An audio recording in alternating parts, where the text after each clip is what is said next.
हमारी सोसाइटी में जितने भी टॉक्सिक पेरेंट्स हैं उनको पता ही नहीं है कि वो टॉक्सिक हैं। हम इतनी छोटी सी उम्र में human psychology, child psychology, philosophy इस तरह के सब्जेक्ट्स पढ़ रहे होते हैं और ये हमें कैसे मौका मिला, ये कैसे मुमकिन हुआ? क्योंकि हमारे पास एक्सेसिबिलिटी है इंटरनेट की, एक्सपोजर है हमारे हाथ में। तुम अपने घर में बैठे बैठे जिसके बारे में जानना चाहो उसके बारे में जान सकते हो, उसकी लाइफस्टाइल को कॉपी कर सकते हो, कैसे जी रहा है वो इंसान, क्या करता है सक्सेसफुल होने के लिए, वो हर एक चीज़ जान सकते हो जो तुम जानना चाहते हो अपनी ज़िंदगी में। भाई जिस एज में हम हैं ना, इसी एज में हमारे माँ बाप ने हमें पैदा करके रिस्पॉन्सिबिलिटीज़ उठा ली थी। बस सिर्फ रिस्पॉन्सिबिलिटीज़ निभाने के चक्कर में उन्होंने हमें पाल पोस के बड़ा कर दिया। चलो ठीक है, गधे की तरह पाला, कुत्ते की तरह पाला, 2 रोटी दे दी, कुछ भी किया हो, पर अपनी रिस्पॉन्सिबिलिटी समझ के हमें पाल पोस के बड़ा कर ही दिया। तुम खुद ही समझ के देखो, ये उन्हें पता ही नहीं है कि उस सिचुएशन में कोई और तरीका भी होता है डील करने का, जो बेसिक अवेयरनेस होती है टॉक्सिसिटी को लेके, फिर चाहे वो आपके पार्टनर की हो या फिर आपके पेरेंट्स से रिलेटेड हो। तुम ये सोचोगे कि मैं इसको भी सुन लूँ, इसको भी सुन लूँ, उससे कुछ भी नहीं होने वाला। तुम्हारी लाइफ में कोई भी वैल्यू ऐड नहीं होने वाली। तुम अपने माँ बाप से इमोशनली और दूर हो जाओगे। पेरेंट्स के ऊपर अगर तुम्हें ज्ञान चाहिए तो मैं तुम्हें बता दूं, जितने भी दुनिया में फिलोसोफर हैं वो तुम्हें वो ज्ञान नहीं दे पाएंगे जो मेरे पास है, लेकिन उससे तुम्हारी लाइफ में कोई भी डिफरेंस नहीं आएगा, उससे तुम्हारा कुछ अच्छा नहीं हो जाएगा। तुम्हारा बस एक काम है, एक शॉर्ट आंसर सुन लो कि तुम्हें जितना जल्दी हो सके फाइनेंशियली इंडिपेंडेंट हो जाना है, क्योंकि उन्होंने उस नॉलेज के साथ, उस बिहेवियर के साथ, उस ट्रॉमा के साथ एक लंबा अरसा गुजार लिया है। ये नोटिस करोगे जब तुम अपने पेरेंट्स से डिस्टेंस में जाओगे तो तुम्हारी जितनी भी कड़वाहट है, जितनी भी टॉक्सिसिटी है, वो सारी खत्म हो जाएगी समय के साथ। तुम कभी भी मिलोगे अपने पेरेंट्स से तो तुम्हारी सिर्फ हेल्दी कन्वर्सेशन हो रही होंगी और एक पॉजिटिव एनर्जी के साथ तुम मिलोगे अपने पेरेंट्स से। और मेरी एक बात ध्यान से सुन लो और अपने दिमाग में बैठा लो, जब पैसा आ जाता है ना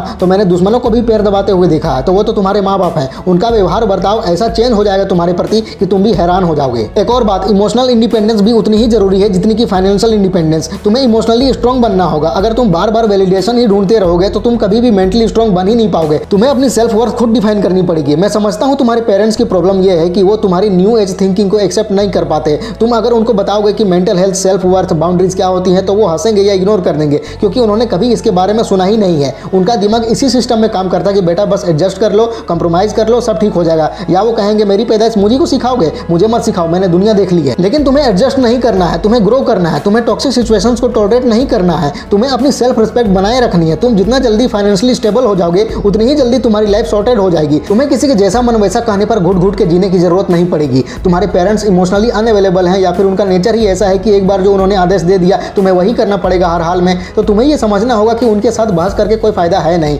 तुम जितना ज़्यादा बहस करोगे उनसे उतना ही ज़्यादा तुम मेंटली थकते जाओगे। उनका एक सेट पैटर्न है जो उनके एक्सपीरियंसेस से बना है और वो उसी पैटर्न में जीते हैं। ऐसे में अपने पेरेंट्स को माफ कर दो। माफ करने का मतलब ये नहीं है कि तुम उनके बुरे बर्तावों को स्वीकार करो, ये सिर्फ अपने मन का बोझ हल्का करने के लिए है। लेकिन अगर वो बार बार तुम्हें नुकसान पहुंचा रहे हैं तो अपने लिए स्टैंड लो, खुद के साथ गलत मत होने दो, ये जरूरी है तुम्हारे लिए। इसलिए मैंने पहले जो बताया वो करो और फाइनेंशियली और इमोशनली इंडिपेंडेंट बनो, आगे बढ़ो लाइफ में।